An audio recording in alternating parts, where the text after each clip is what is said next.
Ganing buang na ni. Buang, adik, ingon pa sa iyang igsuon, bangag, sirayong puwet, diverculitis, Naku. kung ano-ano pinapasok siguro dyan. Ano achievement nito? Binalik yung droga, binalik binalik korupsyon. At ngayon yung putang inang yan, gusto pa magpatagal ng termino niya. Magaling din. Sa kawalang hiyaan ang pukin ng inang yan. Ganito kasi yan. Ang gobyerno, panahon ni PRD, dinicentralize niya. Meaning, power and influence hindi utang ina ng kabalo sa tawag ng English ang yawa. Hindi lahat nasa capital. So that especially the budget, the allocations lahat aangat nasa capital. Etong si Marcos kasi ito yung culture ng politika. Galing pa noon sa mga Espanyol. May mga peninsulares, insulares, Indios. And yung mga kolonistang yan, the Spaniards, nung binigay tayo sa mga Amerikano, hanggat sa nagkaroon tayo ng so-called independence, hindi nila inalis ng sistema na yan. Kailangan malayo ang wealth gap sa mga oligarko na maghihirap so that they can control, they have control over politics, control over the economy, at sila lang wala lang kasi hanggat sa walang umaangat na Pilipinong pangkaraniwang tao, wala silang kompetensya, and that's what they want to maintain. Unsay ang ginawa ni Marcos, because PRD opposed this kind of political system, pinadala niya sa Netherlands. Putang ina, sang gago sa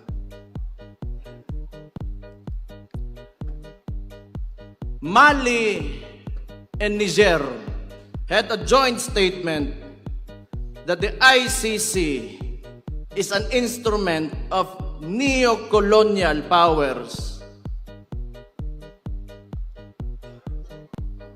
on the hands of imperialism.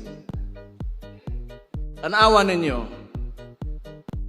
ano pang bumalik dito sa Pilipinas? EDCA sites. Kung kailan yung panahon ngayon, nagkakagulo, nagmamahal yung preso doon sa Gulf area, sa Middle East. And they want to bring war here in the Philippines. Nagtatayo ng mga military bases, and there's rumors that they want to put up a military base in the Davao region. For what? Who will benefit from war? Ito kasing si Marcos, they want us divided. That's why, yung independence ng Mindanao, do not subscribe to that. Sinasabi ko sa inyo. Lahat tayo Pilipino. Bago pa dumating yung mga dayuhan dito sa Pilipinas, Pilipino na tayong lahat. Ito, kaya sinabi ko yan. Nagbanggit ako ng Amerikano, sasabihin na naman nila, kami, pro-China ako. Tatanungin ko lang kayo, yung Scarborough Shoal na yan, it is documented in a cabinet meeting.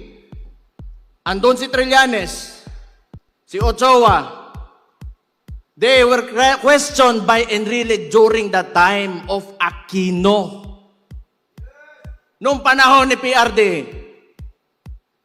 may annexation ba? May expansion ba na nangyari sa China? Wala. And yet they accuse us. No.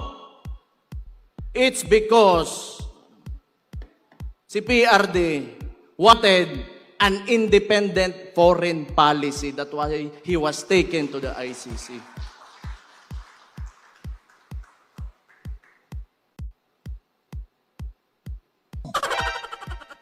Muli na ta. Mga taga Davao Oriental drebe. Tingog mo. Oy. Del Norte. Barm.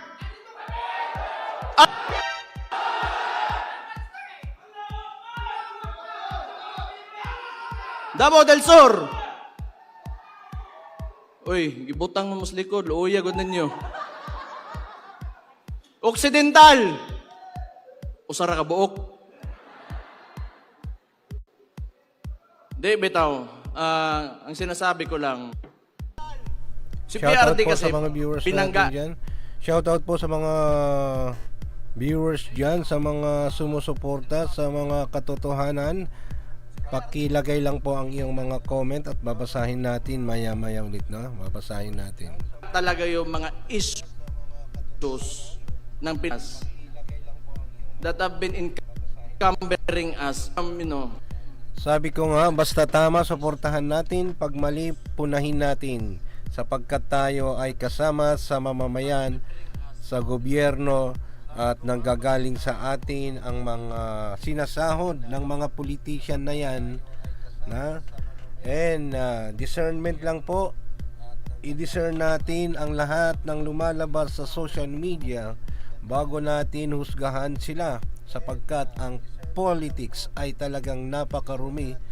Maraming paninira, maraming labanan.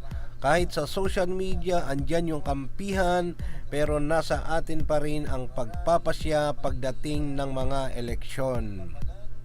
Ngayon, itong mga lumalabas, maging magmanman po tayo, magreaksyon po tayo, and tignan natin kung ano ang makakabuti, dahil kahit naniniwala akong may pakialam ang bawat mamamayan. Tuloy. Socio-economic growth.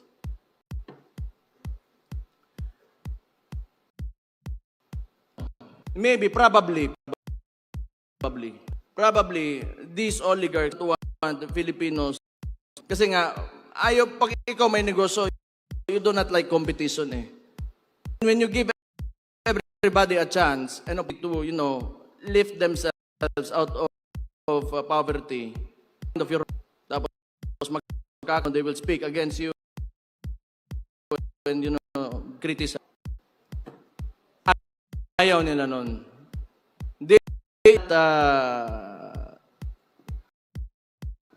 From it. So, presidente akong amakan, muna suko kaya na sila, galit sila kay PRD kasi siningil yun, babayarin sila yung utang nila sa gobyerno. And because that money can be used. Nahawa ka ron. Hospital, PGH, million a month.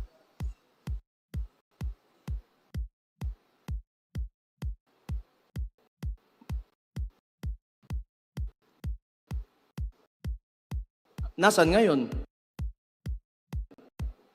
Billion, nakita nyo kanina.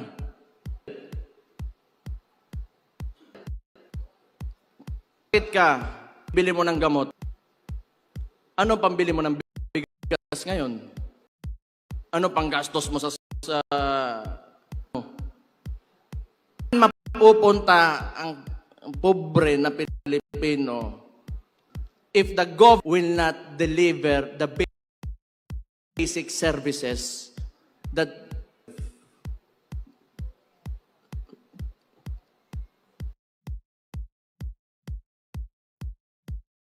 do you think pag ito tuloy-tuloy pa rin,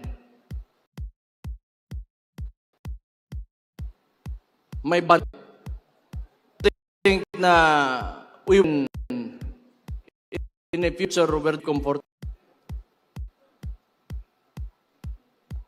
tungod sa kwarta. Putang ina ng butangan na I hate that so much. It is the root of all evil. Kining mga congressman ba ni yes? Sige. Putang ina ninyong tanan.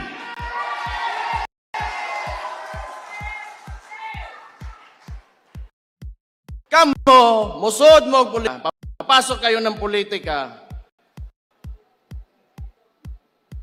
Para mangwarta lang. Kwarta lang. Bakit nandyan pa kayo?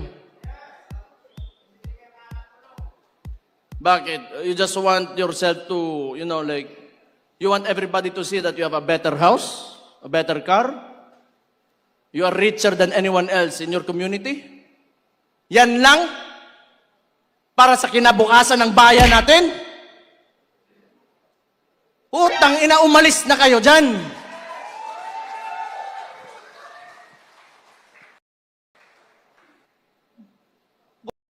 Utang ina ni mga tuhan.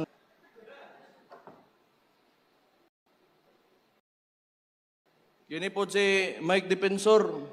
Ako man siguro ipapriso. Oo na yan si Harold.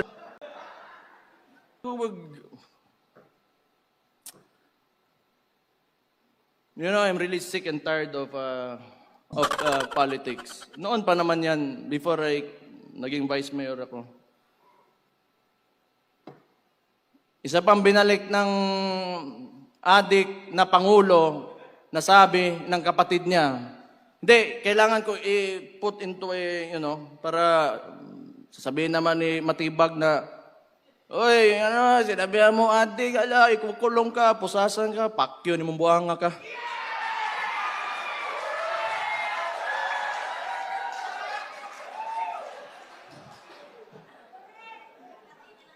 Bisaya pa, lo ni mo, choy.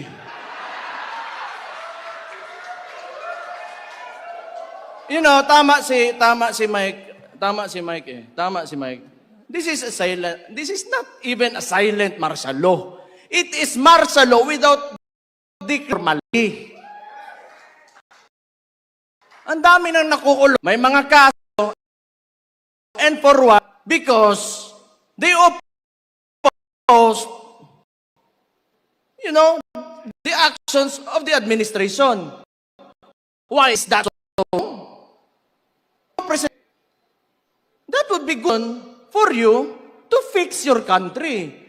Because it could be right. It could be good for the country. Bakit ayaw mo na paghan ka kung sa lugar mo? Kasi baka tama ka talaga. At ano sinabi? Tataka. Lumabas na nga sa Romualdez.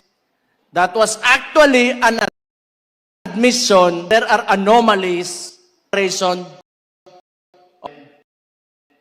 Ang sinabi niya lang, hindi siya and who his eye dan Martin Romualdez susunod.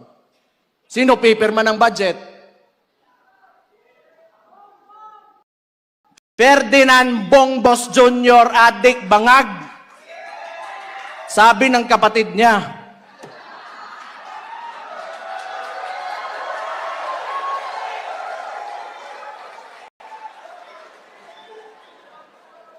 Ako ang ginaingon dire ba? Ako ginaingon gani. Awa, dumami ang adik. Dito sa Davao, lagi may huli. Sa ibang lugar nila, takot yung mga pulis. Adik, magagalit si Bongbong. Kasi adik daw siya, sabi ng kapatid niya. Oh, ano mangyayari ngayon? Yung mga pamilya, sira. Winner, tay. Pag nagsabuyan, wala na, si Raulo, ayaw magtrabaho, bubugbugin yung asawa. Ano mangyayari sa household? Wasak yung pamilya, yung mga bata, hindi papasok ng paaralan. Yung community, yung mga barangay dyan, apektado. Sino nagbabayad ng buwis? Sila mismo. The driving force of our economy are the communities, ang kapobrehon, imong pasagdan na mabuang. Napatay CPN po yung muingon lang. Sasabihin niya lang, pampahaba lang ng oras sa trabaho ang putang inang drugs na yan. Tanawa unsa ka bangag ng presidente. You allow your CPNP to say that without reprimanding him. Tanaw ninyo, may kinabukasan pa ang Pilipinas pag nagpatuloy to. Tangtangan ni Marcos dito. Ay, ako'y mapriso. Kitang tanan siguro. Utang ina ni.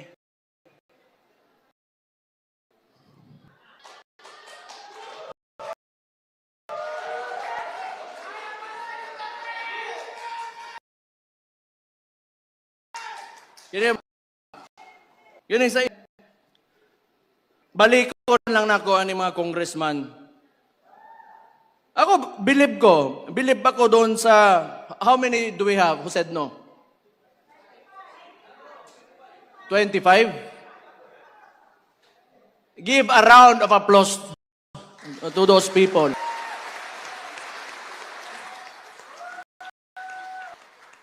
Butang kamo, taga Davao, pangampanya hito ninyo dito sa, kay tabang ito ninyo. Itong mga ni Nogyo daning kuhan. Kana na yung mga itlog ng mga congressman. Mutang ina nila. Kaya manag-yes. Wag nyo na. Ano nga yun? 20 million. MOA. 20 million. 5 million MOA. Then 200 million budget. Si Dimple Mastura nag-no, di ba? Oh. Ha? Abstain. Nasto nga. Okay na. Pwede no, pwede yes. 200 million budget. And, ito pang Constitutional Assembly to extend the term of the incumbent. That means, including the congressman.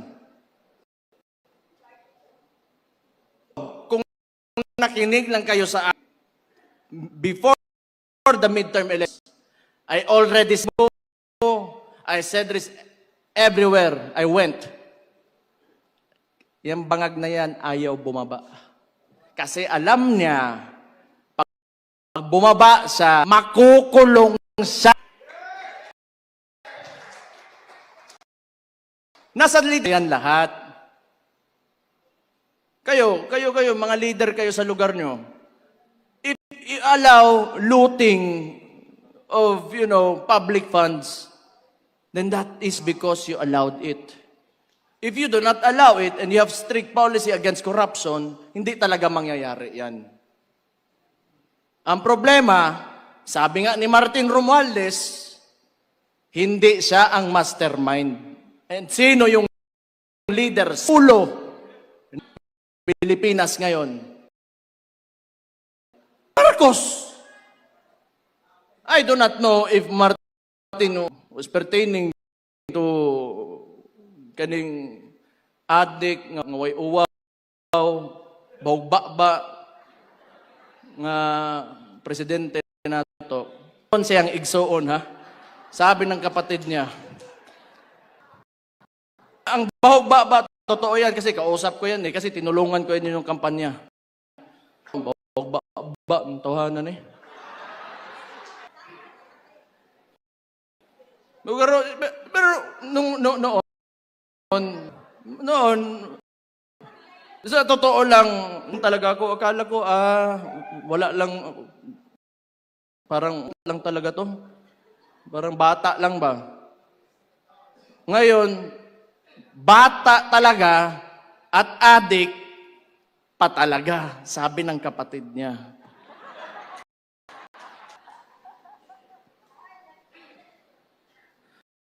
Pero, kapoy kay si pangaway, Di, manggod, ganang nga ni ba? Kita, daghan mo mong politiko dire, daghan siguro marami tayong aspiring politicians dito. Kailangan nyo magsakripisyo. Kailangan ninyo buhian ang inyong attachment to material needs, money needs, to power, attachment to... kasi hindi talaga ang bansa natin if we go into politics para lang sa sarili natin. Okay lang. Ibigay ng Diyos sa iyo, ihatag sa Ginoo sa imuha, nga musaka kasi imong kinabuhi, whatever, maayo, ug na, pero do not ever forget the people around you that voted for you.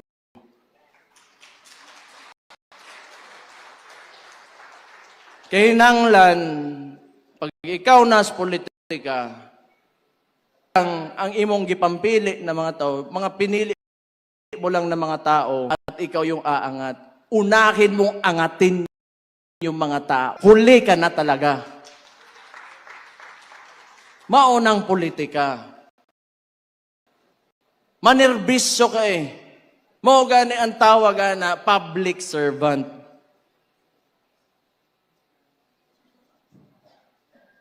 Ako, honestly, kapoy naman ko. Kapoy na ko ba? Kung naalay mo, kung naay mo pilde sa address Davao, di okay. But pasabot, nga tao na ako.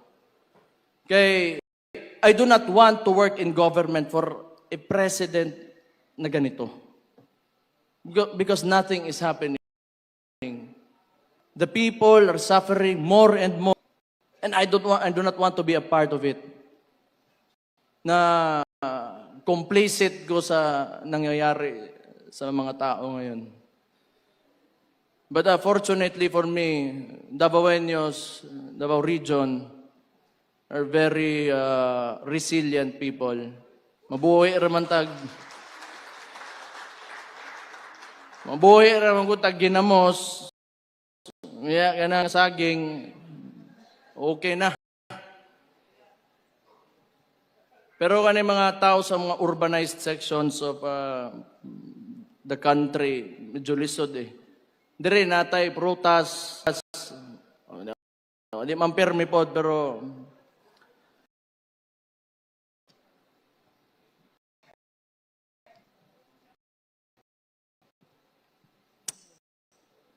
huna, we have to do more. We have to do more. We have to push harder. Shoutout muli sa ating mga kabonets, mga kababayan. Napakaganda itong talumpati. Parang pinapakinggan ko, parang si Tatay Digong itong nagtatalumpati. At iniisip ko yung kanyang mga sinabi ay may basehan siya na mukhang malalim ang nalalaman nito sa history nung unang panahon pa at sa mga nangyayari ngayon. Patuloy po tayo. We cannot allow this administration to go beyond 2028.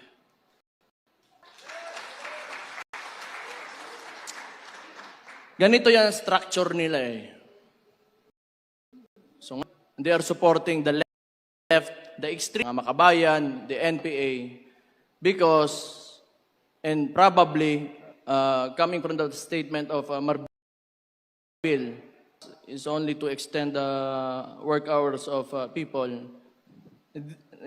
That's why they are lenient on these groups and individuals because yun lang ang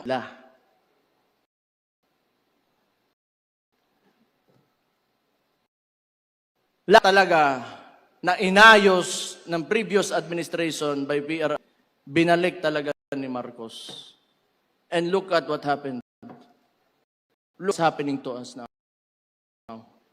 Never been more divided than ever before until this fucking president came into office. So, anong gagawin natin?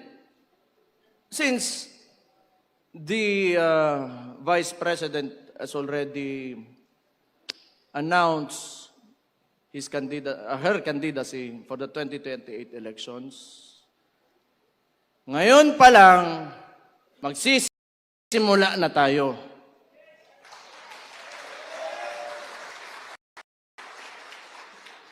Pero sana nga, hindi aabot ng 2028 eh. Ano gusto nyo? 2028? Bukas.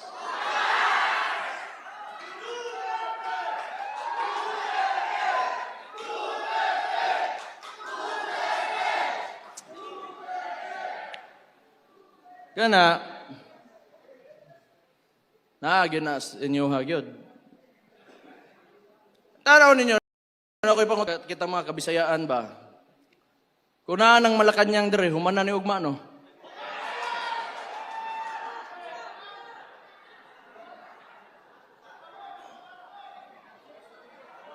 Kuanta we are restrained by geography. Archipelago manggod ta, manglupad pa ta dito Manila, pero I do not know. Pero kabalo mo, unsa ka bukos ba? Bugo gyud, bisag unsa bugo gyud. Ana.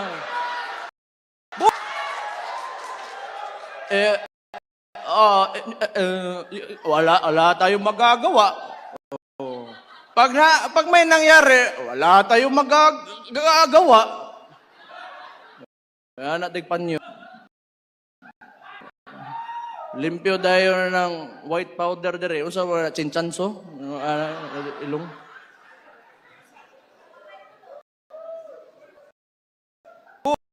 Bugo ba? Siya yung nagbukas ng flood control issue because, the narrative that they wanted to present to the public, kasi itong mainstream media, hawag na po, tangina po din yung mainstream media mo, yawa mo. Tinuod man, ay mo, kalain na, kato mga trabahante, ang mga tag-iya, anak, mga tag-iya, fuck you.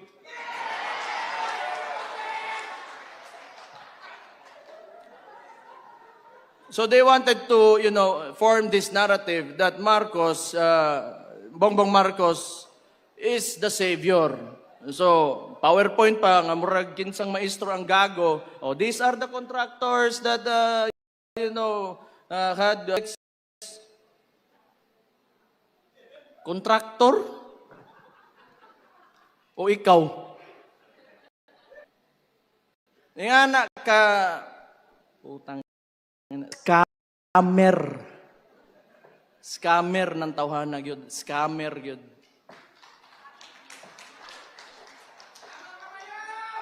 Hindi, kita nyo naman. Magkasama sila ng kapatid ko, ng Vice President. Ito lang yung, I want to put out this argument ba. They started destroying the reputation of the Vice President with the 125 million confidential funds. But how much have we lost? How much money have we lost in the flood control projects? More or less $2 billion.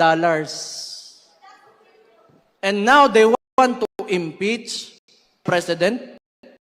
Sige, sabihin na natin na totoo yan dalawa. Just to be objective about the issue. 2 billion against 125 million. Who will you impeach? Anyway, optics kasi yan. And when 120 billion wasn't enough, ginawa na nilang 6 billion, they added more figures to it. Yan, gago na mainstream media yan. Yan yung ilalabas nila. So that they want to influence the people. Media is stitched with pop culture.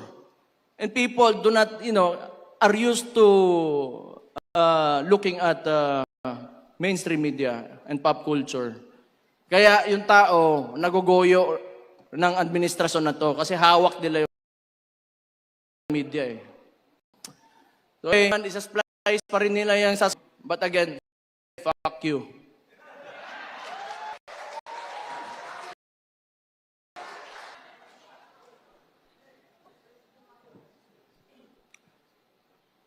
Hindi, maluoy ta sa itong nasod. Natay mga anak ba? Natay mga anak.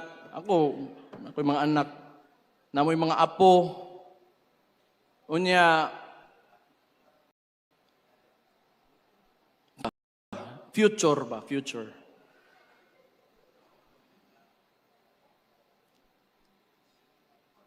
Hindi, ayoko yung mga anak ko naglalakad to walk around the city or out and they get mugged, hold upin sila. Or maybe some people will entice them to do drugs with them. You know, job opportunities are scarce. Wala silang papupuntahan, may natapos pero walang trabaho because of mismanagement of this current government. So ang tingin ko, 2028 man talaga ang depends on how you would approach the situation. If we see a lot of people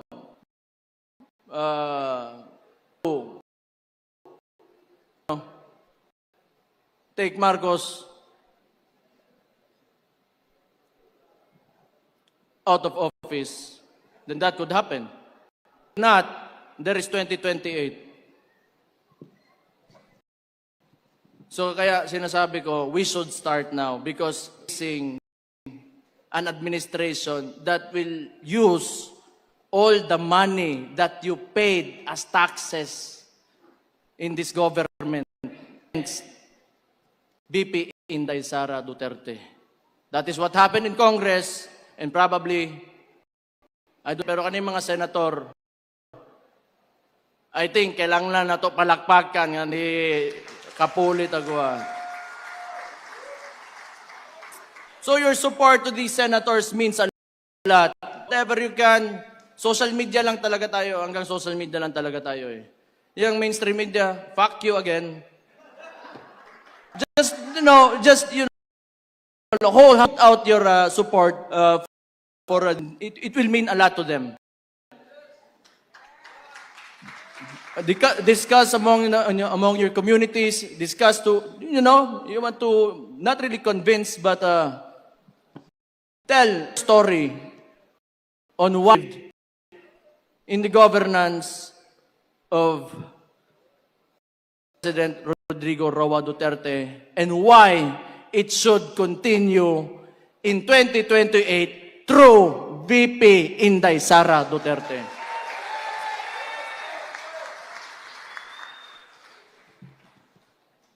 Guol ta sa atong kaugmaon, good. Sayang, manggod. Sayang. Everywhere I go, kaya tanongin nyo, taxi driver, mas nindot yun ang panahon ka ni Adto. Mas nindot yun. Ang maestra, sakaan ng sweldo, polis, military, sakaan ng... Okay, mana. Kailangan talaga increase salary para dili mangurakot mana kay I do not know wala I am not in the position to calculate that but I think kapoy kayo nga sige antos og tiis ka ng tiis being in a country. Shoutout muli sa ating mga mamamayan. Suportahan po natin ang mga mabubuting gawa at mabubuting pakay. Discern po natin lahat ng lumalabas sa social media. Patuloy po tayo. Where people in government and in politics only want money. Hustle na kayo. So, note lang, we will see. 2028, tao na to, unsay mahitabo. Pero, inshallah,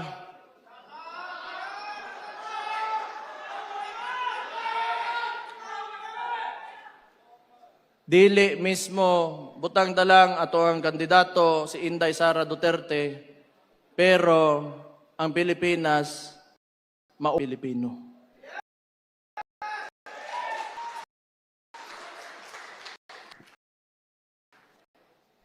Tama na to, kapoy naka-istorya diri, paningtan ako. Ay, tama day. Namo ko istorya. Basta ikaw rin.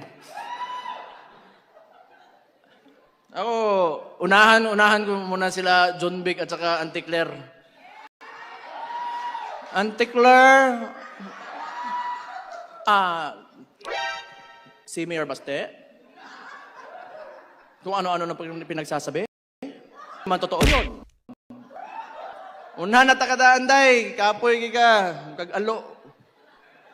Pas John Vic, ginahuwat pa na ko sa John Vic nga muli-ili sa kuutin kay pisot ko ko. What to John Vic lain po kayong pakitag utin siguro niya, no? O sige na lang, pasiganahan siya. Pero ang tuli manggod kani adto pakang man di ba? Pakang pakang. Kanang kang John Vic mas maguwang man nako kung tuli siya. Pakang na iya ha. Ako German cat.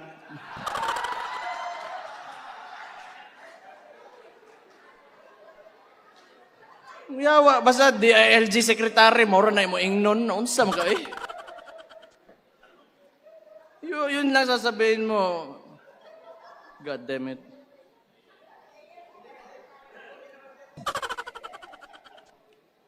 Nawala na yung usapang drug test eh. So, penis test na yung susunod. Kung support o hindi. Bitaw. Actually, lahat ng nakawa na yan, ginagawa nila yung diversionary tactic ng impeachment kasi talaga so that they can continue to loot the money of the people, taxes that you pay. So, tayo ko anana. Ano man, mag-rally ta? Tanaw ninyo. Ha? Kay Leon Levis daw siya papadala daw sa barko.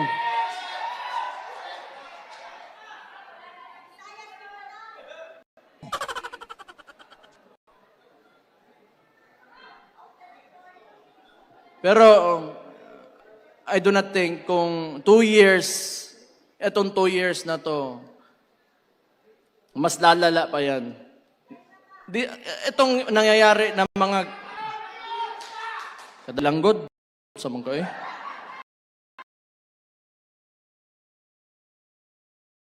Yung ginagawa ng weaponizing the department administration government intensive sa Senate.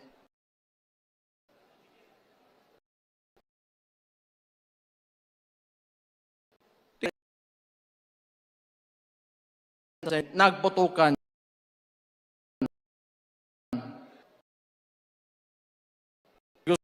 gusto na naman nila kunin si Bato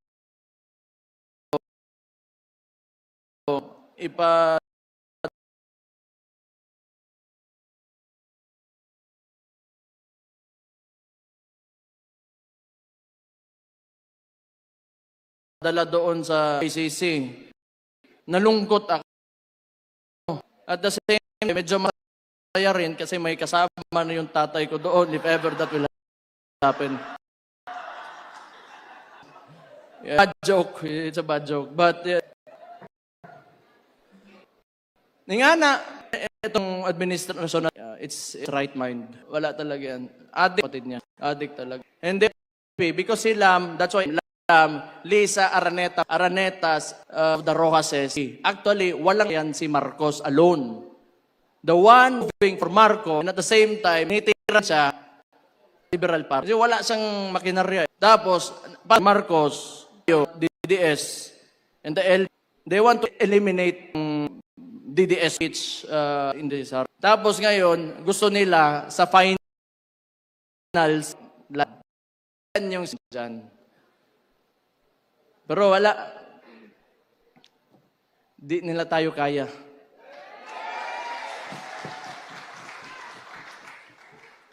Wala namang alam kasi talaga yung mga gago na yan. Talaga walang alam, putang ina. Kasi nga, sinabi ko, tulad ng Scarborough Shoal, you know, yung mga left na yan, sila man nasasabi, China, o sino ba? Trillanes, LP. Saan naman nag-backdoor nun? Kinesyon sa nga ni Enrile. Putang ina. EJK. O, kani ha? EJK. They want to, you know, convict ni akong amahan because of EJK. O, kani LP niya. Kanang Tarlac, sa mga kuwang ko na, relatives na sa mga Aquino. Ang Hacienda Luisita. Oh. Kuwang ko day. Diba mo, ibutang ninyo ang tao dito sa Netherlands, sa ICC. Because he fought against drugs that destroys communities. And yet these people are silent about Hacienda Luisita, who wanted land reform, who wanted their land. Unsa ka ipokrito ni mga tawhanan ni. Oo, kasabot gyud ana nila. Sige sila balik-balik og EJK. Awa karon bumalik si Mabilog, bumalik si De Lima, and they are alleged na og pagyud tong nagpapusil-pusil bitaw diri siyang bukton. Kerwin, yawa na mayor pambuang, no? Kuya, usad ba? Tagigit. Wala, yun. Bumalik talaga lahat ng problema na nawala na sana. Anyway, wala naman din talaga ako sasabihin. Thank you for all of you for